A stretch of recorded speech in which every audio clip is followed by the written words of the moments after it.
अब उत्तराखंड जनता पार्टी भी भरने जा रही है चुनावी उड़ान। जी हां, उत्तराखंड जनता पार्टी की राष्ट्रीय अध्यक्ष डॉक्टर वीसी चौहान ने देहरादून के प्रेस क्लब में पत्रकारों को संबोधित करते हुए बताया कि उन्हें निर्वाचन आयोग द्वारा उत्तराखंड जनता पार्टी को हेलीकॉप्टर का सिंबल दिया है। अब उत्तराखंड जनता पार्टी अपने इस हेलीकॉप्टर सिंबल के जरिए चुनावी उड़ान भरने जा रही है।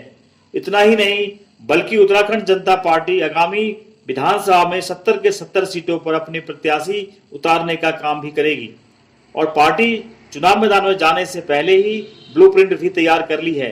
डॉक्टर चौहान ने कहा कि प्रदेश में दोनों ही राष्ट्रीय पार्टी ने जनता को पिछले 21 वर्षों से सिर्फ और सिर्फ छलने का काम किया है, लेकिन अब यहाँ की जनता समझ चुकी है और अगली सरकार उत्तराखंड जनता पार्टी का बनना लगभग तय है, क्योंकि प्रदेश के लोगों ने यह मन बना लिया है।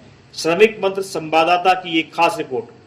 तो भारत निर्वाचन आयोग नई दिल्ली से जो उत्तराखंड जनता पार्टी को चुनाव चिन्ह मिला है हेलीकॉप्टर, इसके बारे में अपने उत्तराखंड के सभी भाइयों बहनों को बताना है कि आइए अब उत्तराखंड में बैठ करके इस भाजपा ने जो दलदल बनाया है कमल खिलाने के लिए, इसको पार करें। मित्र, उत्तराखंड की जनता ने मन बना लिया है।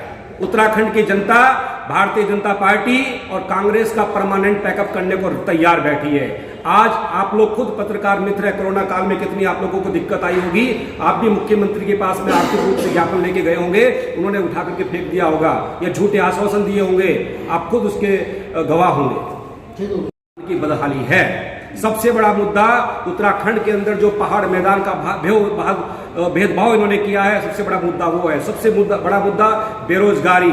आज महंगाई अपने कहां से कहां पहुंच गई। पेट्रोल डीजल के दाम आप देखिए 35 से 40 रुपए बढ़ गए और आज ये 5 रुपए कम करके बता रहे हैं कि हम बहुत बड़े देशभक्त लोग हैं। ये लोग ऐसे हैं, ये हिटलर शाही नीति को अपनाने वाले लोग हैं। हिटलर ने भी एक बार उनसे पूछा गया कि बताइए आप लोगों को कैसे कंट्रोल करेंगे। उन्होंने एक उदाहरण के रूप में किसी चिड़िया को पकड़ा और उसके पंख निकाल करके फेंक दिए और फिर उस चिड़िया को हाथ में उठा करके उसको दाना खिलाया। वो चिड़िया उनका गुण गाने लगी, उनकी तरफ आकर्षित होने लगी। यही वर्तमान में सत्ताधारी दल भी कर रहा है। पहले महंगाई बढ़ाएगा, फिर घटाने के लिए अपनी पीठ थपथपाएगा। किसान, हमारे देश के किसान 1 साल से बैठे आंदोलन कर रहे थे, तब ये नहीं जागे। आज इन्होंने तीनों कानून को वापस लेकर के सरकार को बता रहे हैं कि बस देखिए आज हम कितने बड़े लोग हैं, कितने बड़े दिल वाले हैं। हमने किसान भाइयों की जो कृषि कानून थे इनको वापस ले लिए। अगर ये किसानों के लिए इतने संवेदनशील होते तो जब 1 साल से हमारा किसान भाई इतना परेशान है, तब इन्होंने क्यों वापस ले लिए।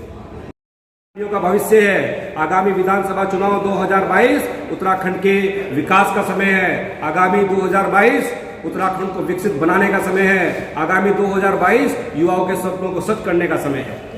आपने जब ब्लूप्रिंट तैयार किया था तो सत्ता में आने के बाद ब्लूप्रिंट कामयाब होगा। पहले सवाल उठता है कि एंट्री आप खाता कैसे खोलेंगे। देखिए, हमने कोई मॉडल तैयार किया है। हम ये नहीं चाहते कि हमारी सरकार बने उसके बाद इन मॉडलों को अपनाएं। हम वर्तमान में ज्ञापन से पे ज्ञापन लगातार सत्ताधारी धर को भेज रहे हैं, लेकिन ये निरंकुश और अहंकारी सरकार है। ये उत्तराखंड विरोधी सरकार है। ऐसी सरकार का जल्द से जल्द उत्तराखंड से सफाया होने वाला है और आगामी समय उत्तराखंड जनता पार्टी